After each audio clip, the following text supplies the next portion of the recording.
भगवान ने कहा बहुनाम जन्मनावंते ज्ञानवान माम प्रपद्यते वासुदेवा सर्वमिति सा महात्मा सुदुर्लभा। सुदुर्लभा बहुत जन्म की साधना के बाद ये स्थिति आती है कि सब में भगवान वासुदेव है। बहुत कठिन है, क्योंकि हमारे अनुकूल कोई चले तो हम उसमें भगवान देख सकते हैं, लेकिन प्रतिकूल चले तो कैसे? धर्म के अनुकूल चले तो हम भगवान देख सकते हैं, लेकिन अधर्मी में हम भगवान कैसे देख सकते हैं? और शास्त्र कहता है ये क्रूरा अपि पापिनो न च सताम संभाष्य दृश्याश्चय सर्वानुवसतया निरीक्ष परम स्वाराध्य बुद्धिर्मम। जो क्रूर हैं, पापी हैं, दुष्ट हैं, जो संभाषण करने योग्य भी नहीं, उनमें अपने इष्ट को देखे तभी बुद्धि शुद्ध मानी जाए। अब आप सोचो कितना कठिन। पापी, नीच, हमारे साथ प्रतिकूलता करने वाला, धर्म विरुद्ध आचरण करने वाला, उसमें भगवान देखे, बड़ा कठिन बात है। अच्छा, देखना क्या है? जब ये ज्ञान हो जाए तब आपको संशय। जैसे पापी का रोल कर रहा है फिल्म में अभिनेता, खलनायक का, तो आपको पता है कि ये आदमी बहुत अच्छा है, पर रोल बहुत अच्छा कर रहा है खलनायक, तो आपको उस आदमी के प्रति कभी घृणा भाव नहीं होगा ना,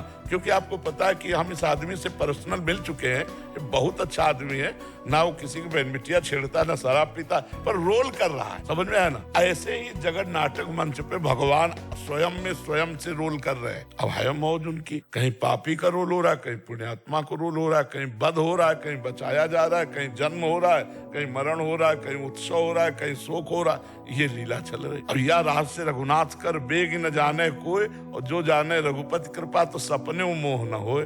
अब इसी का ज्ञान प्राप्त करने के लिए साधना की जाती है, और जब ज्ञान प्राप्त होता है तो इन रूपों का महत्व नहीं रहता। जैसे अभी आप देख रहे हो तो इन रूपों का महत्व, जैसे अपने लोग हैं तो इन रूपों का महत्व नहीं है, इनमें जो पावर है उसका महत्व। मेरे प्रभु आए हैं, इन सब प्रभु आए। आप गाली दो तो भी प्रभु हो, आप प्रणाम कर रहे हो तो भी प्रभु हो, आप प्रणाम करवा लो तो भी प्रभु, पैर छुआ लो तो प्रभु हो, पैर छू ले तो प्रभु। जब प्रभु हो, अब जैसे हम कई बार उदाहरण, ये भी बिजली से चल रहा है, ये भी बिजली से चल रहा है, ये भी बिजली से चल रहा है, ये भी बिजली से चल रहा है। जब आपको पता है कि इन यंत्रों की क्रिया का कारण बिजली है, तो आपको संशय होगा क्या? नहीं। अगर किसी को ज्ञान ना हो तो कहेगा बिजली तो ठंडी होती है, एसी को, कूलर को, फ्रिज को लेकर के, वही हीटर में जब जाती है तो गर्मी पर, तो फिर लगेगा कि यार बिजली गर्म कैसे हो सकती है? बिजली तो ठंडी होती है। नहीं, बिजली ठंडी गर्म नहीं है, यंत्र है। यंत्र के प्रभाव से उसका स्वभाव और प्रभाव बदल जाता है।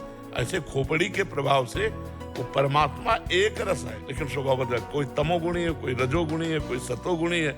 सतोगुणी अच्छा बर्ताव करेगा, रजोगुणी है थोड़ा बुरा बर्ताव करेगा, तमोगुणी है राक्षसी बर्ताव करेगा। लेकिन ये यंत्र के प्रभाव से क्रिया बदल गई, लेकिन इसका कारण परमात्मा जीव कहते हुए एक रस है। जब ये ज्ञान हो जाएगा सब में परमात्मा है, तो शांत। पहला रस है शांत, किसी भी द्वंद्व से पराजित ना होना। जैसे अपने हाथ से अपने चोट लग जाए, अब किसको रिपोर्ट लिखाओ? ऐसे आत्मज्ञानी पुरुष सब में भगवान को देखता है। अब वो किसी से बुरा नहीं मानता, क्योंकि जानता है इस शरीर का प्रारब्ध, इस शरीर से पिटना है तो पीट रहा है, प्रारब्ध खत्म हो गया। परमात्मा इसमें भी वैसे ही है और उसमें भी परमात्मा वैसे ही।